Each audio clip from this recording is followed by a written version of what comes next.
You are listening to the default audio track, which includes instructional narrative.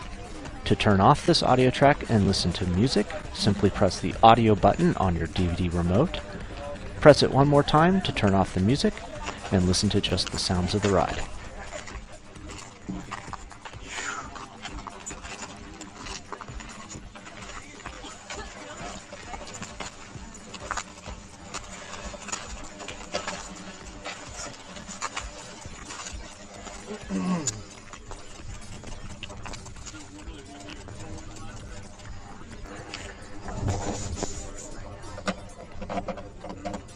Welcome everybody to stage 4.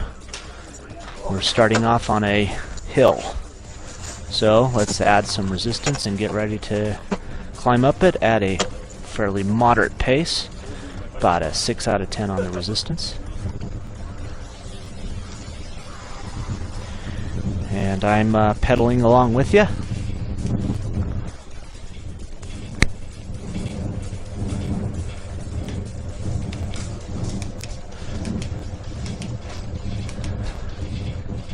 We'll slowly bring our heart rate up to about 78%, and then we start a descent. Real quickly, I'd like to introduce you to the graphs again. We have two, a top and a bottom, located at the bottom of the screen, and a black line going between both of them. The top graph is our hill profile, and the bottom is our heart rate. As you can see, we have just a short climb here, and then a nice descent, and our heart rate will settle down. No, it's my first time.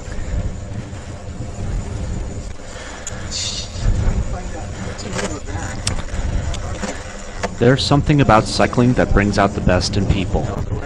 Cyclists are good people, friendly, outgoing, and inwardly very contemplative. Cyclists have a unique perspective of the world. The demands of the sport provide us with unending hurdles and obstacles to be constantly faced and eventually overcome. Our minds and bodies must be in a constant state of communication with each other, finding ways to endure pain, find strength when there's none, and find motivation when all seems lost. Perhaps this unique perspective we have with ourselves is why we encourage this activity for others with illnesses. Climbing for Life is a testament to health and well-being garnered from cycling, and a hope that we, as cyclists, can contribute in some way to those less fortunate. This narrative is dedicated to those people who are battling towards health. These are their stories. Let's lower the gear and start a descent. Soft pedal, coast.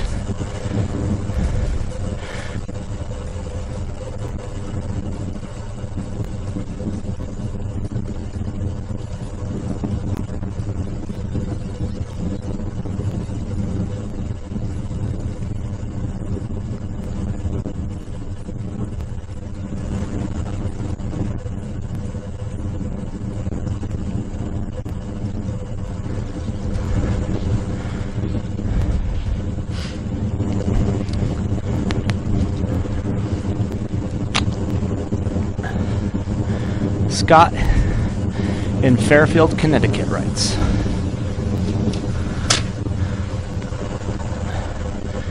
my ride is 3 days long, 290 plus miles, ground zero to the Pentagon in Virginia.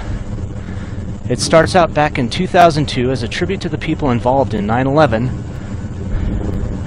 We stand next to the gates of the Trinity Church, about 100 yards from where the towers were. We cycle slowly out of town and head to New Jersey. First day is 85 or so miles, and we're in high spirits. Lots of patriotism with colorful red and white blue jerseys.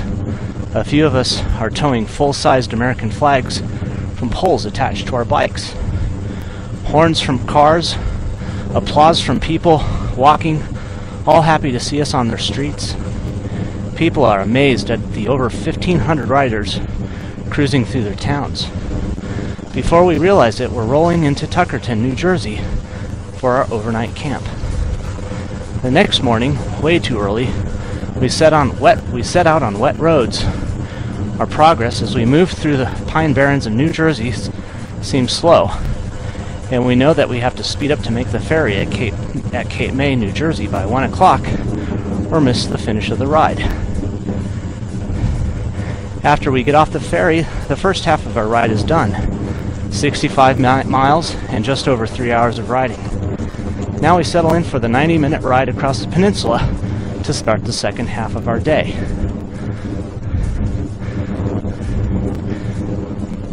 Get the cadence up and start shifting up. It's a little flat here, a little resistance. We got a headwind, and we're trying to keep our speed up too. So we're going to raise the effort into the low 80s here.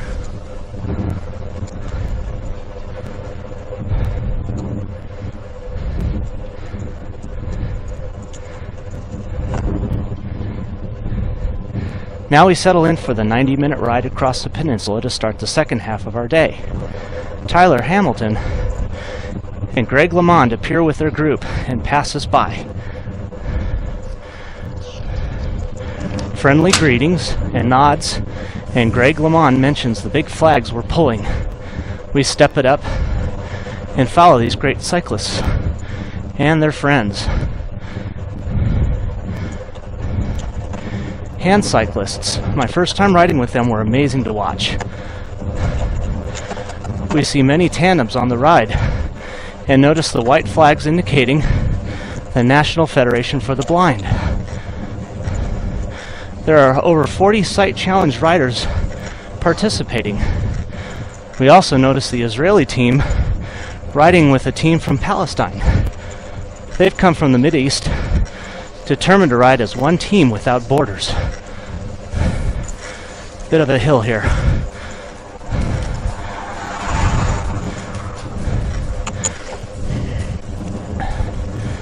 A little bit.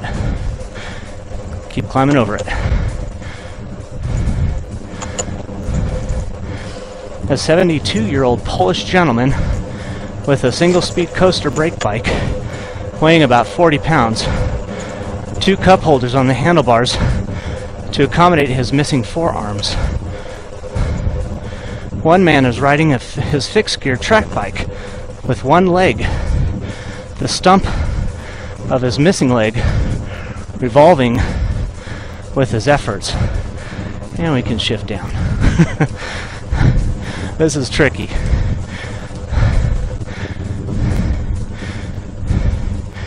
He's pedaling as if he has 2 legs still.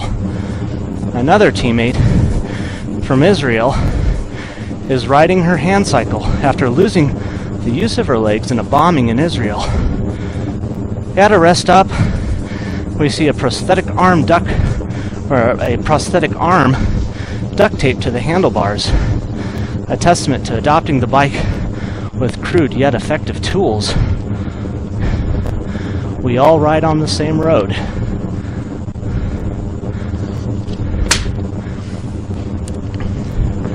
A few more miles down the road, darkness approaching, 5 miles to go yet. We trudge on with the last of our strength and see a lone hand cyclist riding with his partner, an interpreter, a gentleman from North Korea. He was injured by a landmine long ago. As we approach the camp, many people cheer us in as we're the last ones on the road. The tears flow as we realize we rode as a team and helped to make this ride a special one for our North Korean teammates. Let's pick up that cadence. Cold beers were consumed that night, and we enjoyed talking with other riders that saw us on the road. Greg LeMond sat with us for a while by our tent. Just another cyclist this weekend. Sunday we roll out of camp and pedal hard to catch our heroes and friends in front of us. One hand cyclist in particular stands out. Artie Guerrero, wounded 3 times in Vietnam and now dealing with MS as well. He rides a hand cycle now. His arms are the size of our legs.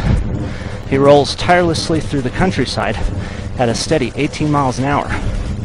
We chat for a while and ride with him as we get to the slightly tougher hills on the outskirts of Washington.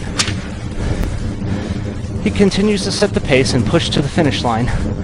We're now 3 lanes wide and nothing but bicycles for blocks and blocks. We're escorted finally to a short bit of highway and can see the exit ramp to the Pentagon. The first bikes roll into the parking lot with a huge crowd of families, friends, and well-wishers there to greet us. We roll in with high fives to the people there to greet us, again with the familiar tears rolling down our cheeks as we complete our ride. The giant flag flying from fire truck's ladder reminds us of why we rode and why we're proud to live in the United States.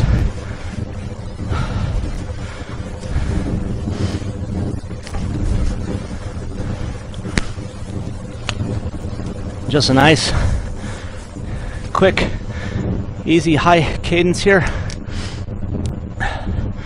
Got a little wind, the road is flattening out. We got a cyclist on the horizon there. We're gonna pop up to his wheel, take advantage of a little draft. Steve from Newcastle, Colorado writes, I like this one. For several years I've been an avid hunter. I've hunted from the Arctic Circle to South Africa, Europe to New Zealand, and all over the western United States. To stay in shape, I'd work out occasionally before each hunt. Annual checkups were confirming my efforts, so no problemo, right? In May 2008, I got the news an arterial ultrasound identified plaque formed over the years had turned my arteries into those of a 75-year-old man. The doctors gave me a 90% chance of having an event, heart attack or stroke. I immediately began a program including low-fat diet and exercise.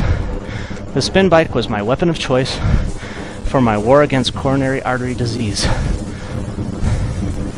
After a year of mind-numbing spinning, day after day, someone asked me if I rode a bike. I'd never even considered riding. I couldn't imagine myself in spandex, and always thought those little guys riding those mountain passes were simply crazy.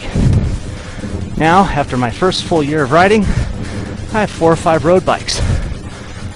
Have 5 centuries under my belt. A 7-day, 500-mile tour.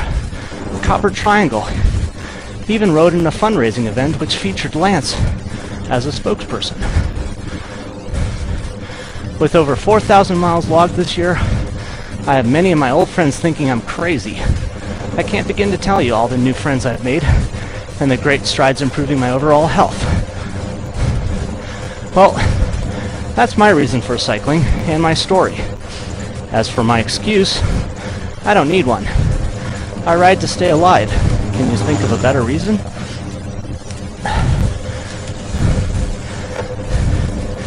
Taking off some resistance here, slowing it up just a bit.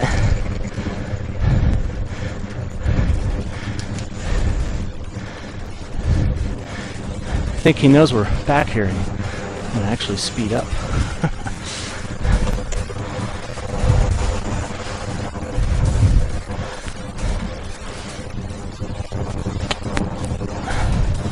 Brian from Toronto writes,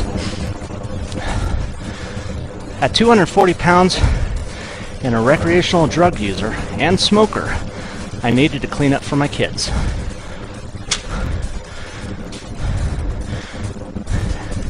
After my divorce, I rented a room in a house near Toronto's lakeshore and started a ride. At first, all I could ride was 2 to 3 kilometers. My 2 boys would come down and visit every other weekend, and we'd ride on the lakefront trail. I set myself a goal to ride to Ontario Place by the end of the summer, about 20 kilometers. I started to do this ride during the week after work, and then on weekends going on 50 to 60 kilometer trips, with my longest being 80. I remarried 2 years later. 2 years after that, I bought a real road bike.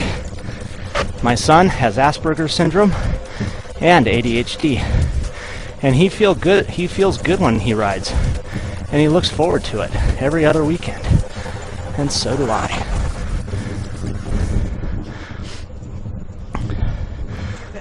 We don't want it.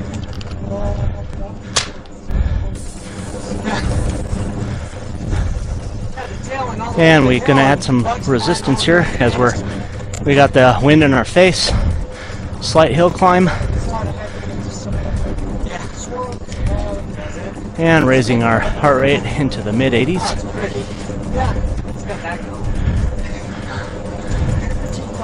We got one hill climb on the horizon.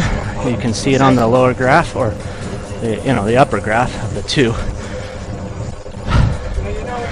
And that'll get our efforts up into the red. That's what I'm hearing. Like a mile or so. Daryl from Satchys, Texas writes, I started riding bikes about 5 years ago. My first road rally was the Hotter Than Hell 100 in Wichita Falls, Texas. The ride was held at the end of August in 105-degree weather. What was I thinking?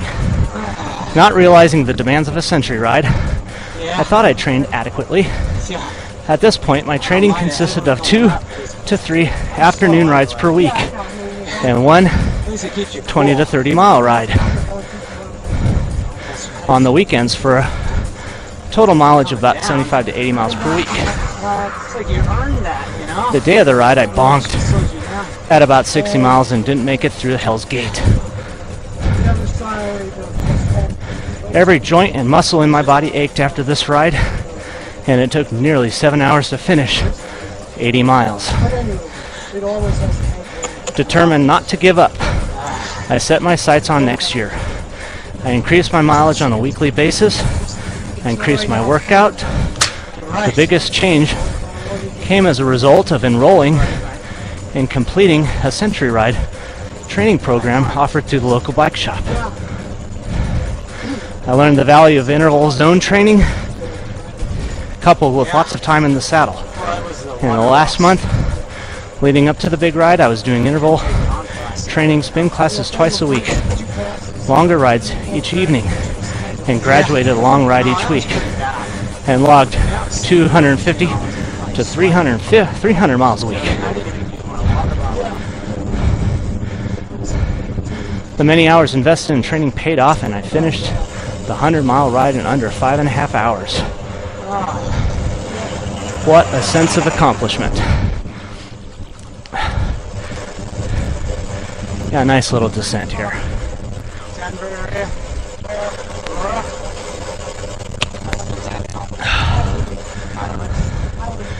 Jim from North Carolina writes, I began riding more seriously after being injured in Iraq in 2007. I tore my right ankle to smithereens and could no longer run or jump. Not that I really enjoyed running, but was a means to an end in a war zone. Returned back to civilization after some surgery, decided this would be both my exercise and rehabilitation for my body and mind as I integrated back into polite society. The bike was my link to the physical and spiritual, and was the same escape that I remembered, only now needed and not optional. I'd always enjoyed biking to stay in shape, and even did some organized rides. Now I've combined my will to contribute with cycling and do about 15 charity rides a season. I upgraded my equipment, my attitude, the intensity, and now look to training to improve my biking, which in turn improves my life. My only challenge is that of regular jobs now. They get in my way of biking. And he works for a bike frame company. Add some resistance.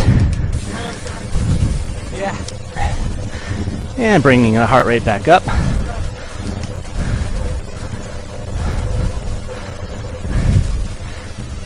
Tara in Alberta, Canada.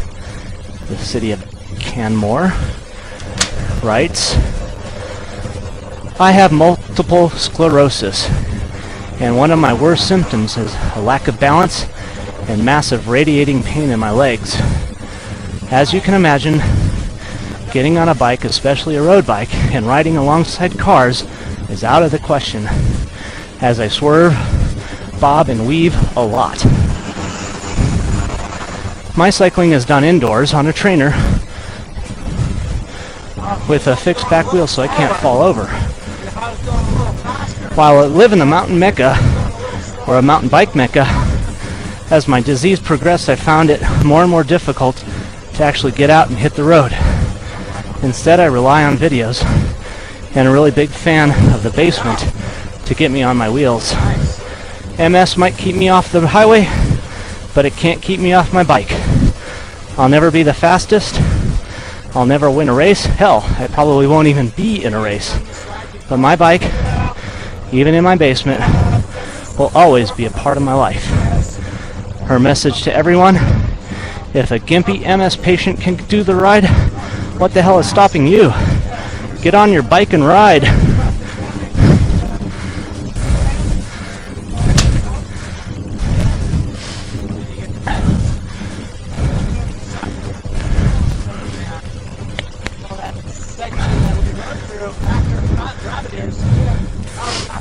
All right.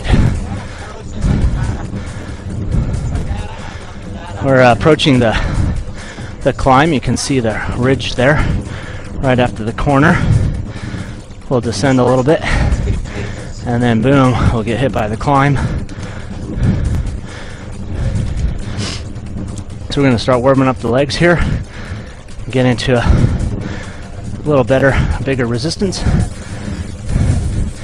keeping the heart rate in the 80s so the transition to the climb won't hurt too bad.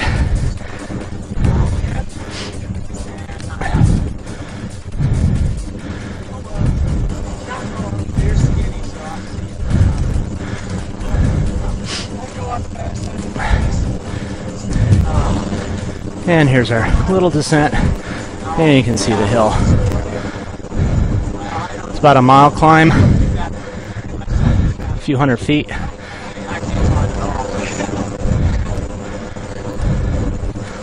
I'll try to keep going with this through the huffing and puffing. And let's get into a nice climbing gear up front. Cadence it in the 80s. We're going to shift into our big ring pretty soon. I need to go home and watch the stage today.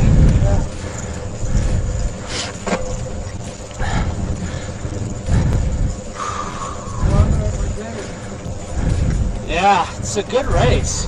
Big ring up front. God, I really want Schleck to win. And let's grind. I really don't think he can. I know, that's what's going to eat him up. The next rider is a hero of mine. Why burn yourself up? His name is Kenny, and he lives in Amarillo, Texas. And this is his life-changing story. It was June of 2009. I was 5'10" and 53 years old, and sitting in the cardiologist's office, listening to him tell me that I was a heartbeat away from a stroke. I weighed 320 pounds, my blood pressure was off the chart, and his next statement rocked my world. Kenny, either lose weight, get in shape, or die. Now that is a nice thing to hear first thing in the morning, but it got my attention. I knew I had to get back on my bike and change the way I eat. I had ridden since the 80s, but for the past 10 years, I let the stress of life and work keep me off the bike, so I ate instead. I set some very small goals, but at least I got started. Winter rolls around, and I find myself on my trainer bored to tears, knowing this is not going to work all winter long. And then Kenny found my videos. And thanks, Kenny, for giving me so much credit, but it was you who pedaled your bike. He continues riding. After my first video, I knew that winter riding was going to be a blast. I don't know about that. Fast forward to November 2010. I've rode over 4,000 miles, completed and finished 200 100-mile races. Two 100-mile races. The Hotter Than Hell 100 and the Enchanted Circle Century. I've lost 100 pounds. Went from a 50-inch waist to a 36-inch waist. And my body fat is at 18%. I've also completed the third phase of P90X, and I'm running a 6 miles a week. It's now winter here in the panhandle of Texas, so it's going to be me and the cycling videos for the next several months, riding all over the country from the warmth of my living room. My goals for 2011. I want to lose another 30 pounds, ride the Hotter Than Hell in less than 5 hours, and cut my time in the Enchanted Circle Century to under 7 hours. I've also added another 100-mile ride, Austin to Shiner 100. Finish another 90 days of P90X and increase my run to 10 miles a week. 2011 is going to be a great year to turn 55 and be in the best shape of my life. Never forget, nothing is impossible. Just get started. Then that's all that's left is to finish. Okay, the climb really starts here. So Kenny, thank you. I think you need to actually race, not instead of just in centuries.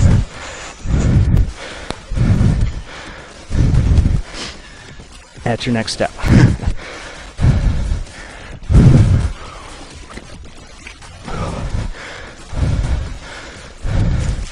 Nice steep hill. Cadence is under 60, so we're really feeling it in our legs.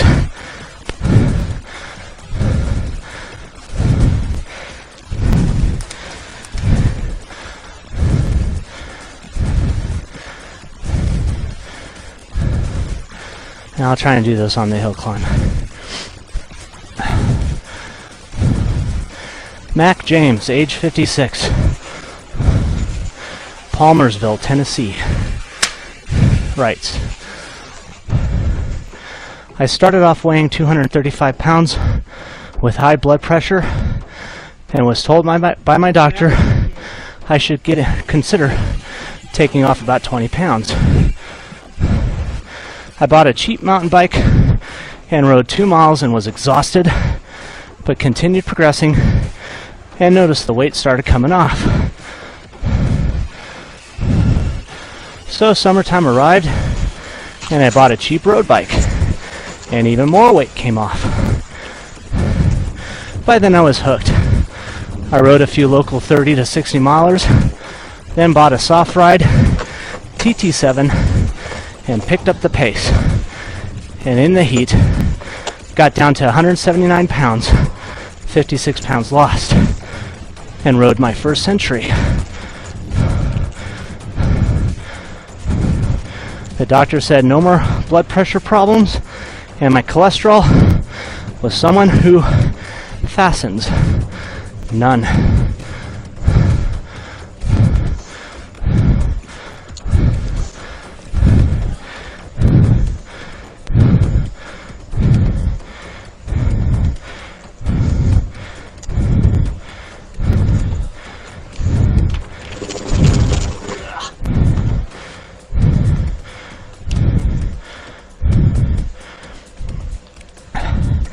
I want to read one last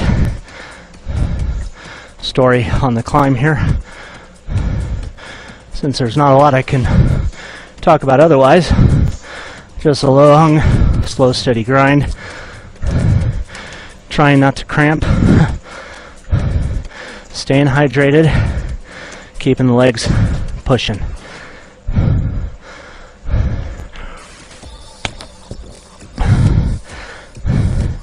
This letter was sent by Robert in Florida, and he sent me a lot of stuff. So I picked it apart and I picked this story I thought was kind of interesting.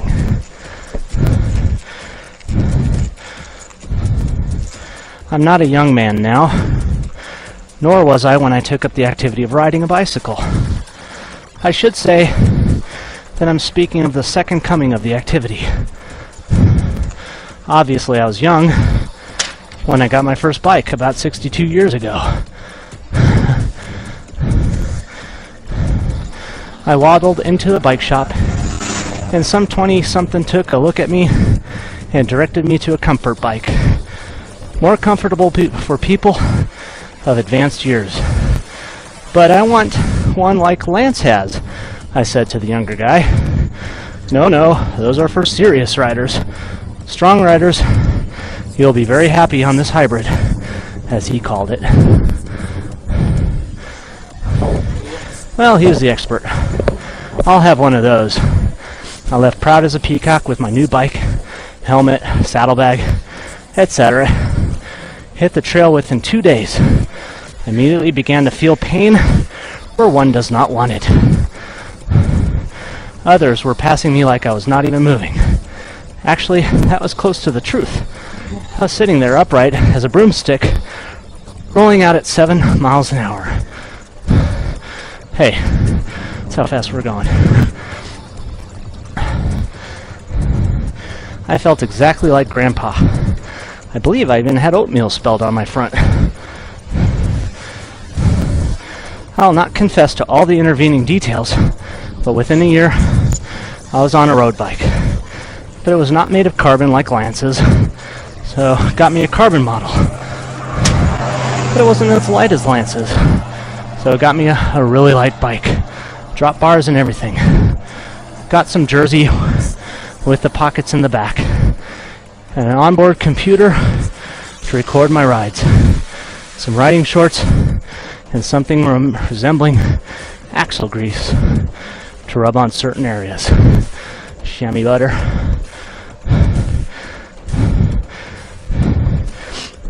He calls it ass sauce. Okay, so after about 6 years of this, I'm a pretty decent rider.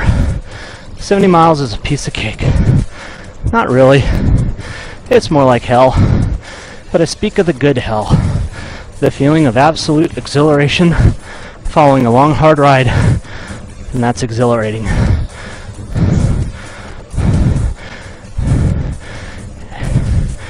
And this story is called The Alligator.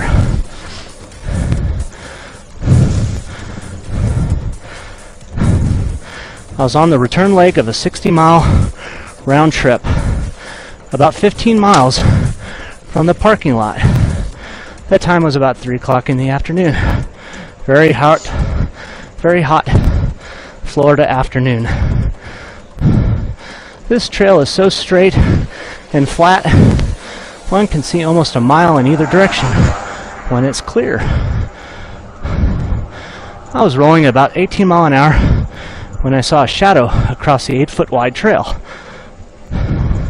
A bit closer, and I knew it was no shadow. It was an 8-foot gator resting comfortably in the middle of the path, soaking up some rays. I stopped about 30 feet short, and the words of a ranger came immediately to me. Many times, these gators simply will not move, even for the ranger trucks. I waited about 5 minutes when along came a rider from the opposite direction. I yelled at him to let him know what was going on, as if he had probably never seen a gator. What a lucky day. The rider was from Australia. He knew how to handle this, so he said. He parked his bike, found a not too long stick, and proceeded to poke the animal around the mouth. I backed up a few more feet. My new mate was having little luck getting the beast off the trail. He had succeeded in making him very angry. After 10 minutes of this insanity, I implored the Aussie to back off. He complied. We waited and waited. It was now getting close to 4 p.m. I had flashes of spending the night in the green swamp. I pondered my options. Take a run past this killer. He covered the trail. And road bikes with very small, high-pressure tires don't like the sand. Another half an hour passed. Movement. And we're rounding the top of this mountain with beginner descent.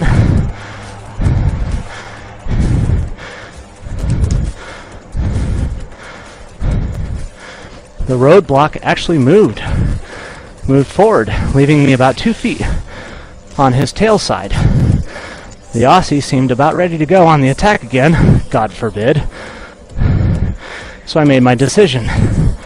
I would make a very fast approach and carefully, skillfully use the 2 feet to whiz past. As I got to within a couple of feet, I could see interest in those eyes. Not in the Aussie. I passed at 18 miles an hour. I traveled to where my buddy waited. Looking back, the gator was now turned in the opposite direction. I learned he made the turn in a flash just as I passed. The Aussie turned around and made the ride back with me. As months passed, the gator had grown, in my imagination, to over 12 feet. My friends from the trail had heard I lost a leg, and so went the adventures of Gator 1.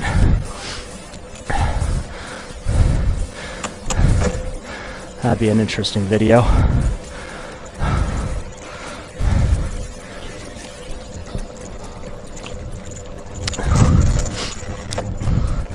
I received a lot of these stories and a ton of contributions,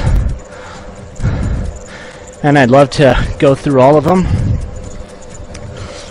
but I had one person say that I should really focus on the workout, so I'll spend the rest of this video on the workout. And thank from the bottom of my heart everybody who contributed, and I apologize if your story didn't get read, but I will have your story on the website, Cycling Videos Online, so you can, if you're interested, go check them out. And there's a lot of interesting stories that are very inspirational and uncut, unedited, and unspell-checked.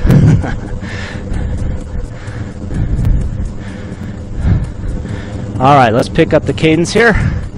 Keep the speed up nice and high. We're going to slowly start to add some resistance.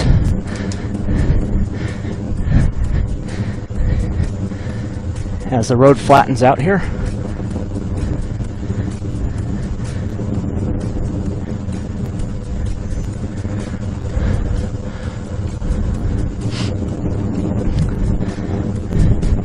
And we're letting the cadence bring our heart rate back up slowly into the 80s.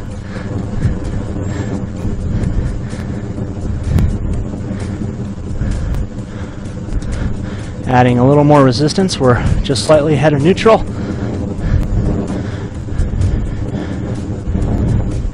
Feeling the wind blasting into our face here, trying to keep our speed up. And we're really just going to micro adjust our tension or our resistance.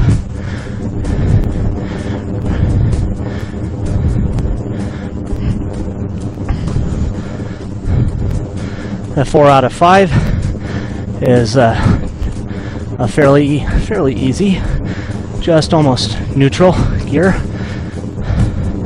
5 out of 5, and it should feel like we're on a flat road. Keeping our cadence up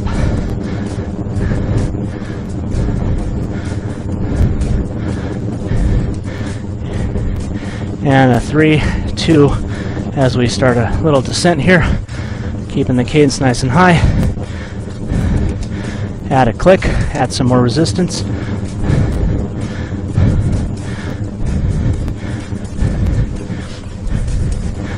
Each click is maybe a quarter to a half a turn on a spin bike. And if you're on a regular bike on your trainer, a click is just shifting one gear at a time.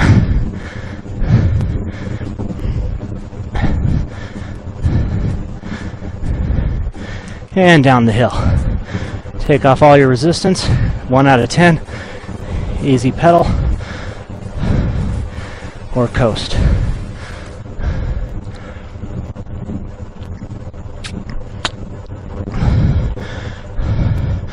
Another little interval set just ahead. Same type.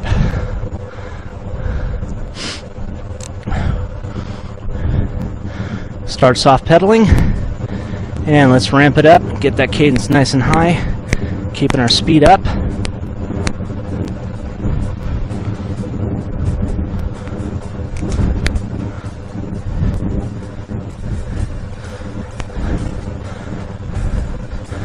Letting the heart rate come right back up.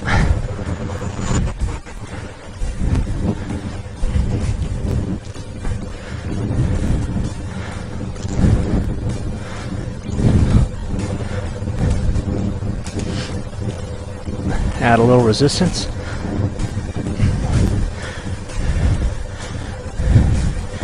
And a little bit more. Road's flattening out here. We're going to start a little bit of a climb, just a little roller. 7 or a 6 out of 10 on the resistance. We're feeling a little hill here. 7 out of 10.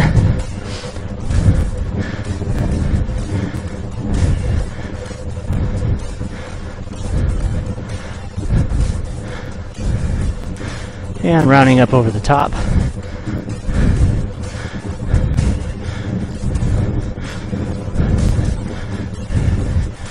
And back down the backside. Just take off little by little and pick up the cadence.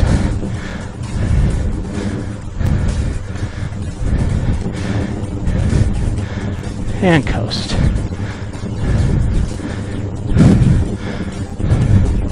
Soft pedal. Add a little resistance. Still taking it easy here. Gonna come up behind this guy, take a wheel. We'll rest a little bit here.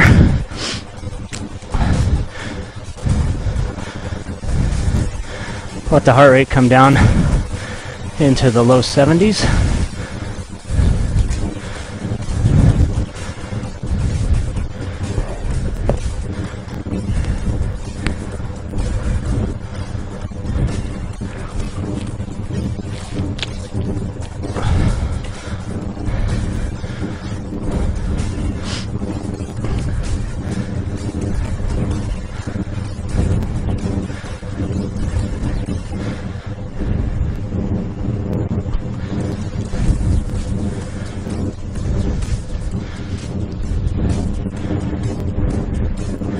Now we got another little effort coming up ahead, and we'll take the front and pull our way up, I believe. Take a pull, do some work, add some resistance here as we start this next little roller, just a little bit.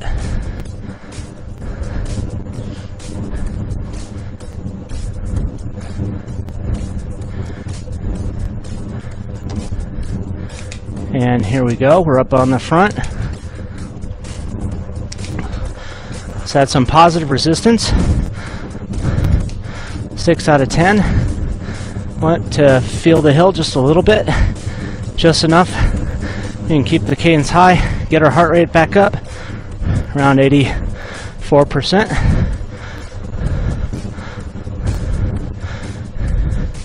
Keeping that cadence right around 80 RPM.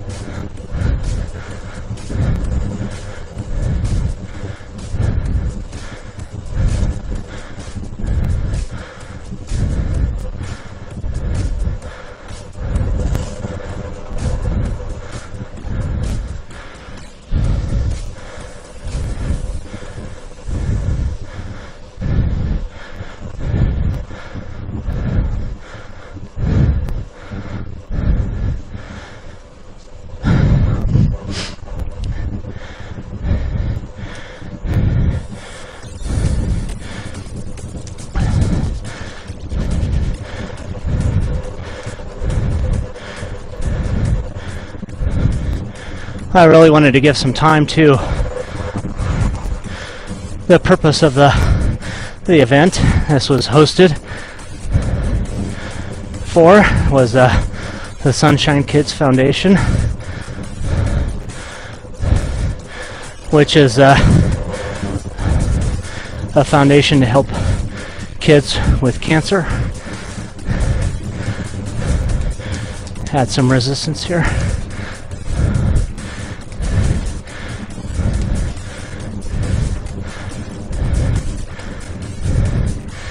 And I think it's pretty evident by the stories that cycling gives people hope for themselves and for others.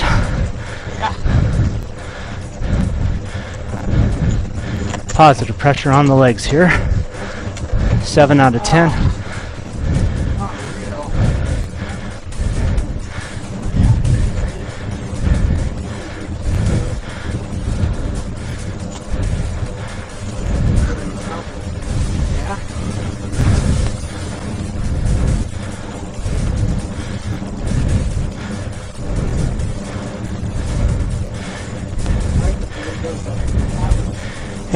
Cycling is just a perfect event for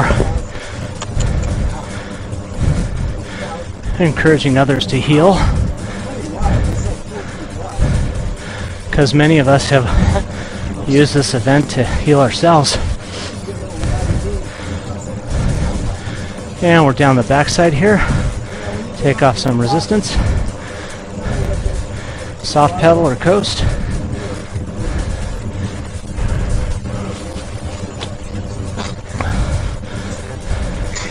If you want more information on the Sunshine Kids Foundation or this ride event, the website will be available on the Cycling Videos Online page, where you can go to you can do a search for Steamboat Century. I don't have the website memorized. It'll be on the credits. You can read the credits.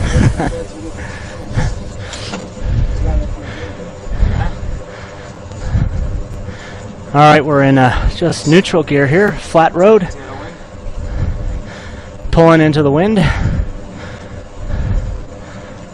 Can't seem to keep my sodium in me.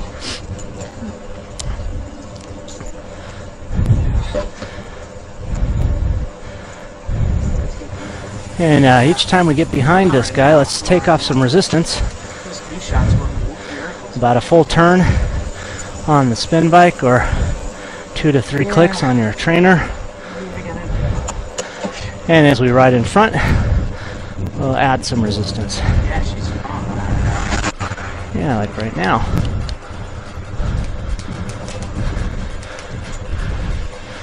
Yeah, as we're battling the wind and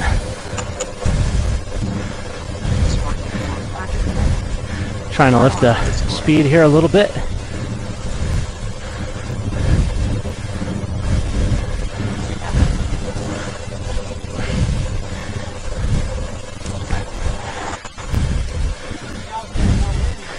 Yeah, we're back behind them. Take off a lot of resistance. And we're going to come back and add it. Back into the wind. keeping the cadence in the high 80s. Yeah.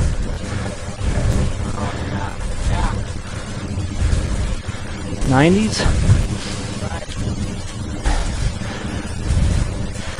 And we got a little climb here too, so add a little extra resistance.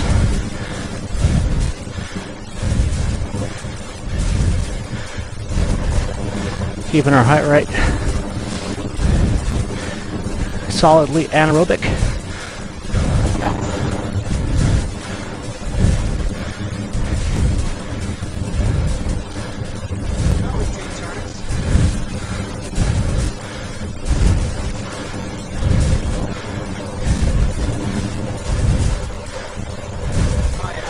Flattening out here.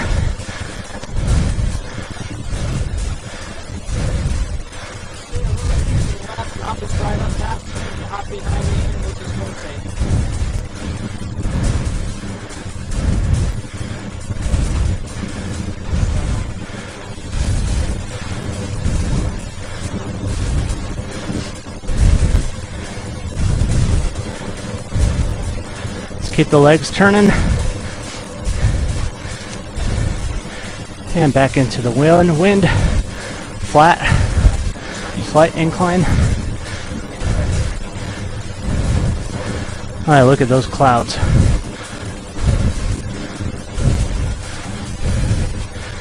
Hop back behind him here. Come on, Paul, take a break. A little bit off here. We got a little crosswind coming here. A little echelon.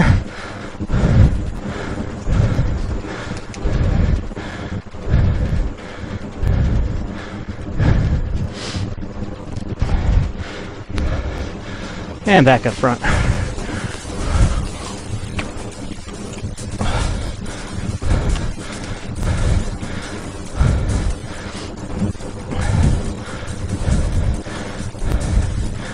Well, we're approaching the end of this ride. You can shift down and recover a little bit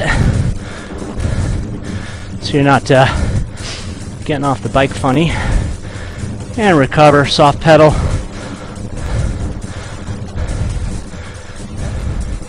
And again, I want to thank everybody who helped out and wrote me. I had hundreds of emails, and it was really hard to pick just a few that I could fit into a half-hour segment. So again, I thank everybody for contributing and helping out.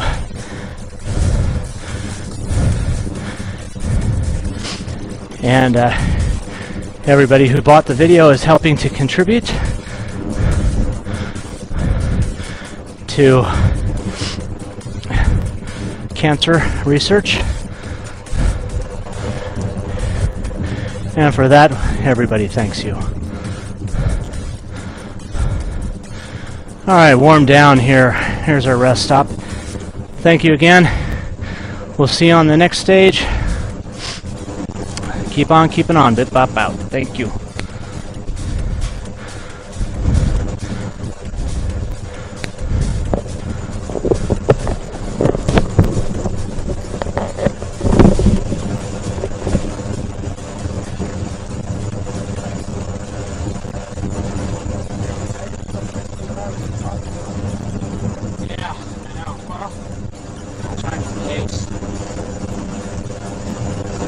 Horrible.